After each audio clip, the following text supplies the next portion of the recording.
मित्रों, इस पवित्र अवसर पर हम लोग मिल रहे हैं और अभी अभी आपने श्रद्धेय कुलाधिपति जी के मुंह से सुना कि किन गतिविधियों को, किस व्यक्तित्व को समर्पित करके हमें आगे बढ़ना है।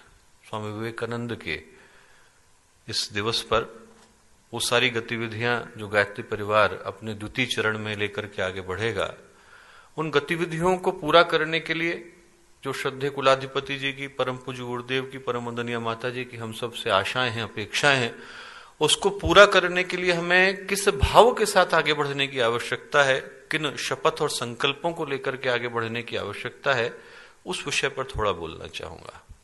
यदि उस भाव को महसूस करना हो, हमारे अंदर में उस भाव को जगाना हो, क्योंकि हम लोग संकल्प कई बार लेते हैं पर भाव आता है और आकर के चला जाता है। यदि उस भाव को जगाना है, उस भाव को अपने अंदर आत्मसात करना है, तो दोस्तों एक दृष्टि हमें गुरुदेव की ओर, स्वामी विवेकानंद की ओर, ऐसे व्यक्तित्वों की ओर डालनी पड़ेगी जिनका जीवन मनुष्य में देवत्व के अवतरण का उद्घोष था। यदि आप लोग देखो, जीवन वही है, वही दो हाथ हैं, वही दो आंखें हैं, वही दो पैर हैं, पर आदमी जो है यदि अपने जीवन के समीकरण को सही कर लेता है, रास्ता याद आ जाता है, वो बोध आ जाता है कि हमें कहाँ जाना है, तो वहीं इंसान के अंदर भगवान आ जाते हैं। और आदमी भटक जाए, पतित हो जाए, भ्रमित हो जाए, तो व्यक्ति के अंदर पिशाच पैदा हो जाता है। पशु और परमात्मा के बीच में, पतन और उन्नति के बीच में, पराभव और उत्कर्ष के बीच में हम लोग खड़े हैं।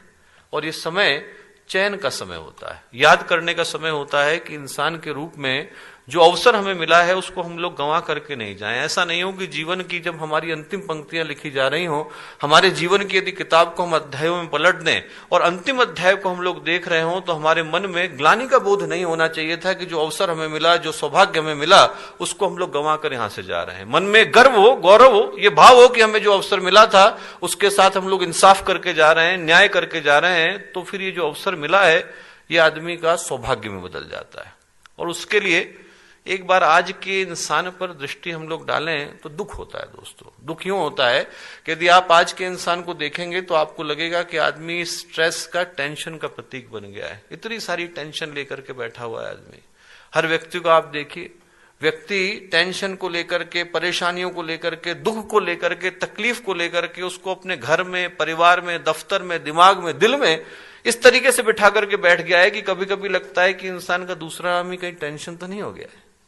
भगवान बुद्ध ने वर्षों पहले जीवन को दुख कहा था, पर आज का इंसान तो हर कदम पर उस टेंशन को, उस परिभाषा को सत्य बताने के लिए बेकरार है।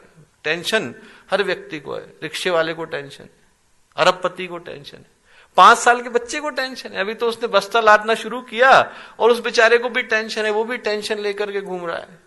टेंशन का ये आलम है कि आप लोग सड़क पर निकल जाइए और कोई व्यक्ति आ रहा हो अपरिचित, नहीं जानते हो आप उसे, नमस्ते कर लीजिए एक बार, वो आदमी बेचारा घर टेंशन में जाएगा कि कौन था इसने मुझे प्रणाम कर दिया मेरा।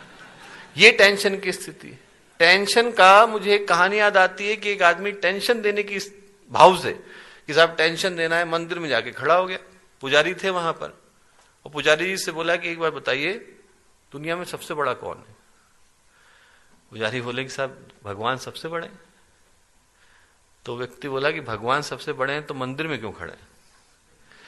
उन्होंने कहा साहब मंदिर सबसे बड़ा है, मंदिर भगवान का घर है। बोले मंदिर बड़ा है तो धरती पे क्यों खड़ा है। तो पुजारी जी बोले भाई धरती माँ है, सबको धारण करती है, इसलिए धरती पे खड़ा है। बोले धरती सबसे बड़ी है तो शेष जी पे क्यों खड़ी है। उन्होंने कहा शेष भगवान है, भगवान के अवतार हैं, भगवान लक्ष्मण के रूप में आए थे। उन्होंने कहा कि यदि शेष जी बड़े हैं तो भगवान शिव के गले में क्यों पड़े। उन्होंने कहा नहीं साहब भगवान शिव बड़े। बोले भगवान शिव बड़े हैं तो कैलाश पे क्यों खड़े। उसको तो टेंशन ही देनी थी, तो उसने कहा वहां पे क्यों खड़े हैं। तो उन्होंने कहा भगवान शिव बड़े हैं भाई, भगवान शिव बड़े। उन्होंने कहा भगवान शिव बड़े हैं तो कैलाश पे क्यों खड़े। उन्हें कैलाश पे खड़े हैं तो वो बोले कैलाश भाई भगवान शिव का धाम है। बोले कैलाश सबसे बड़ा है तो हनुमान जी की कानी उंगली पे क्यों खड़ा है। हनुमान जी लेके चले गए थे। तो अब एक साधु बाबा देख रहे थे, उन्होंने कहा साहब इसको तो टेंशन ही देना है।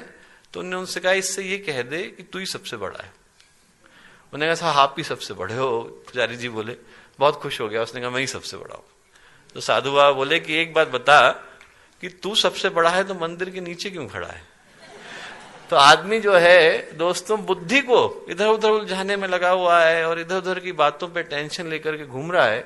टेंशन हर एक के पास है, कारण अलग अलग हो सकते हैं, पर ये बात इसलिए महत्वपूर्ण हो जाती है कि एक गंभीर प्रश्न को जन्म देती है। और गंभीर प्रश्न ये है कि यदि हर व्यक्ति को इतना ही स्ट्रेस है, इतनी ही टेंशन है कि आदमी रोता हुआ धरती पर आए, शिकायतें करता हुआ जिए और पछताता हुआ जाए, तो क्या हमारे जीवन का इतना ही उद्देश्य था?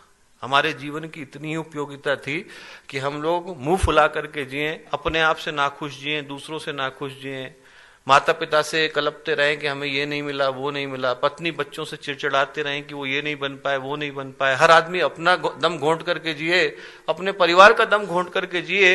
यदि मनुष्य के जीवन का इतना ही उपयोग था तो ये नहीं मिलता तो ज्यादा बेहतर है।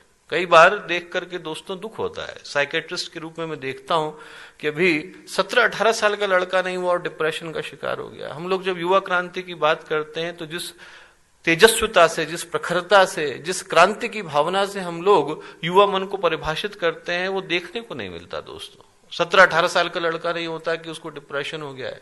घर में माँ बाप ने डांट दिया, अभी 9 साल का लड़का था, घर से निकला और रेल की पटरी पर जाकर के कट के मर गया।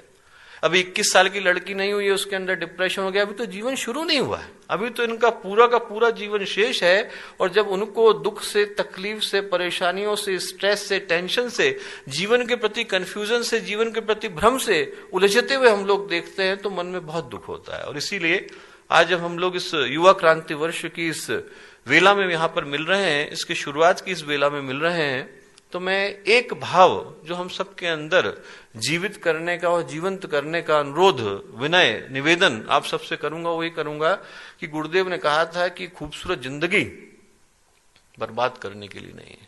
हंसते खेलते जिए, मुस्कुरा करके जिए, खुश खुश जिए। ये जीवन जो मिला है अवसर, हम लोगों के पास टेंशन के लिए, परेशानियों के लिए पूरा जीवन पड़ा है दोस्तों। और ऐसा नहीं है, महापुरुषों के जीवन, अभी अभी श्रद्धेय कुलाधिपति जी ने उदाहरण दिया, उनके जीवन में तकलीफें कम थी ऐसा नहीं था।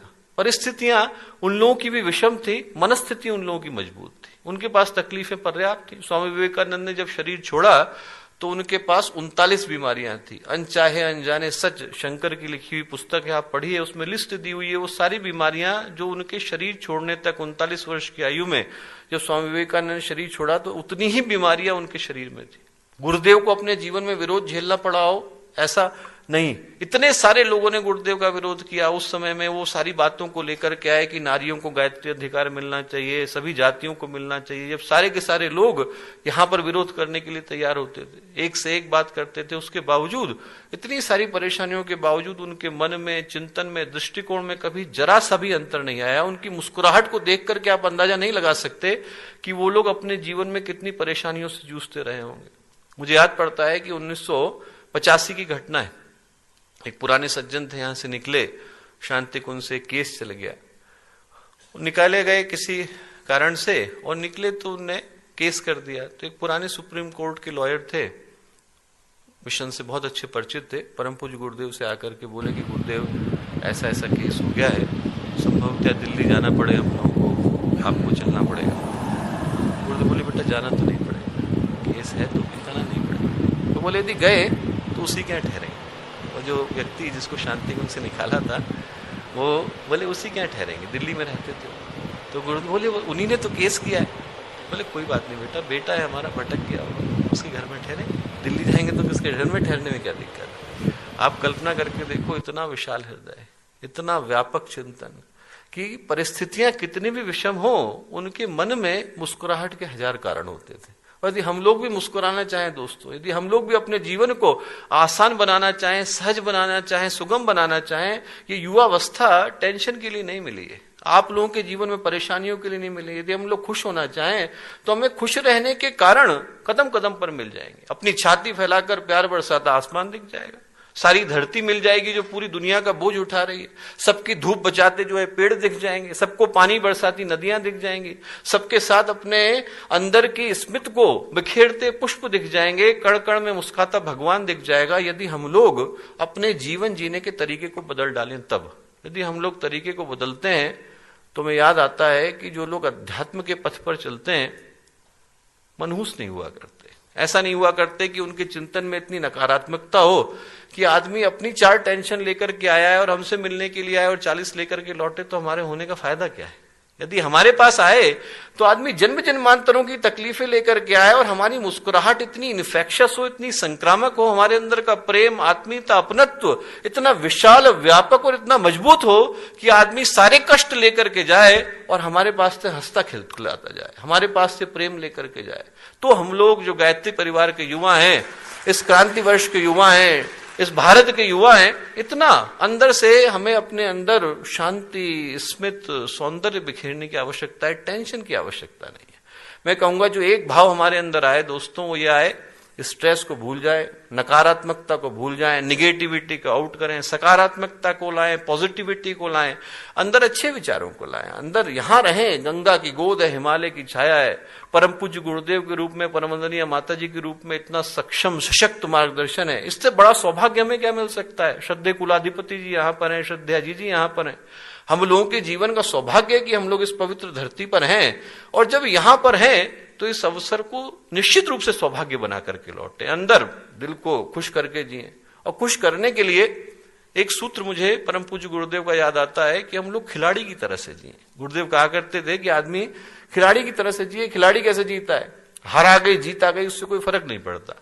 आज आदमी ने खेला मैच, आज 3-0 से हार गए तो क्या फर्क पड़ेगा? आज हम लोगों के जीवन का एंड थोड़ी हो जाता है। आदमी खिलाड़ी एक दिन खेले, 3-0 से हार गए तो कैरियर को एंड नहीं हो जाता, अगले दिन फिर से शुरू करेगा, नए उत्साह के साथ करेगा। आज 3-0 से हार गए, कल 3-0 से जीत जाएंगे।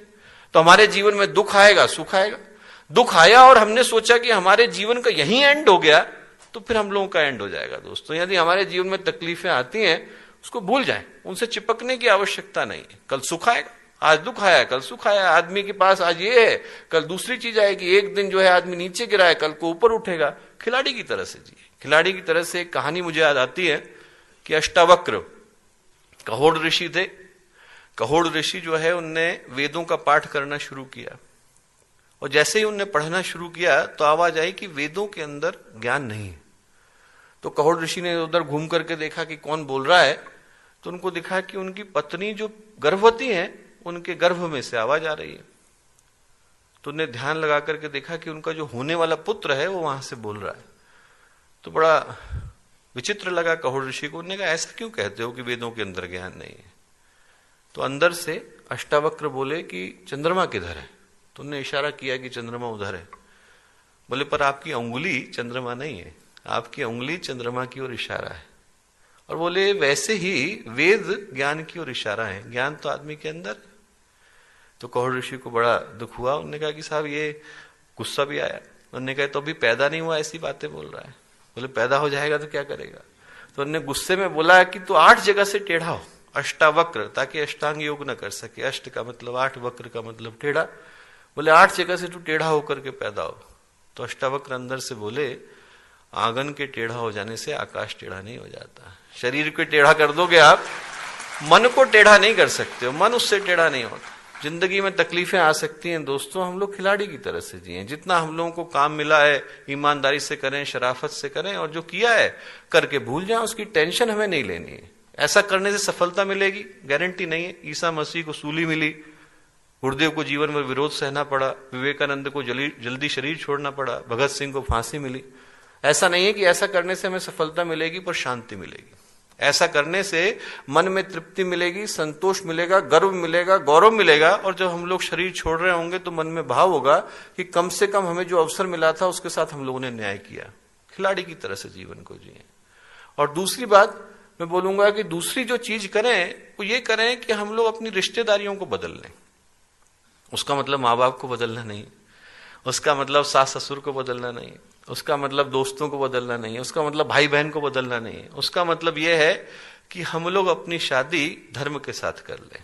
यदि हम लोगों की शादी धर्म के साथ हो जाती है, हमारे पिता का नाम जो है सत्कर्म हो जाता है, माँ का नाम सद्भावना हो जाता है, बच्चों का नाम सत्कर्म हो जाता है, तो उस दिन भगवान हमारे पाले में आकर के खड़े हो जाते हैं।